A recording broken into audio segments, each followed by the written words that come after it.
Taste the Daily.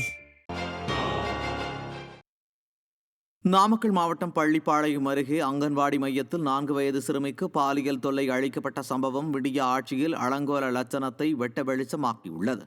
Anganwadi மையத்தில் உதவியாளராக பணிபுரியும் சரஸ்வதி என்பவருக்கு நெருக்கமான தரிப்பட்டறை உரிமையாளர் தேவராஜ் 4 வயது சிறுமியிடம் பாலியல் சீண்டலில் ஈடுபட்டுள்ளார்.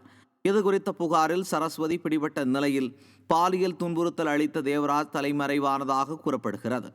தொடர்ந்து பச்சிளம் பெண் குழந்தைகள் மீதான பாலியல் சீண்டல்கள் அதிகரித்து வரும் நிலையில் அப்பா ஸ்டாலினின் இரும்பு கரம் என்ன செய்து கொண்டிருக்கிறது என மக்கள் கேள்வி எழுப்பியுள்ளனர். நாமக்கல் மாவட்டம் பள்ளிப்பாளையம் அருகே 3.5 வயது குழந்தையிடம் பாலியல் சீண்டலில் ஈடுபட்ட இளைஞர் போக்சோ சட்டத்தின் கீழ் சிக்கினார். பக்கத்து வீட்டுக்காரரான பாலு என்பவரிடம் 3.5 வயது குழந்தையை ஒப்படைத்துவிட்டு பெற்றோர் வெளியில் சென்று விட்டு திரும்பியதாக கூறப்படுகிறது. இந்நிலையில் பாலு பாலியல் சீண்டலில் ஈடுபட்டதாக குழந்தை பெற்றோரிடம் தெரிவித்த நிலையில் இதுகுறித்தான புகாரின் பேரில் போக்சோ சட்டத்தின் கீழ் பாலு பிடிபட்டார். பச்சிலம் குழந்தைகளை பாலியல் ரீதியில் துன்புறுத்தும் காமுகன்களின் எண்ணிக்கை திமுக ஆட்சியில் தொடர்ந்து அதிகரிப்பதாக மக்கள் குற்றம் சாட்டியுள்ளனர்.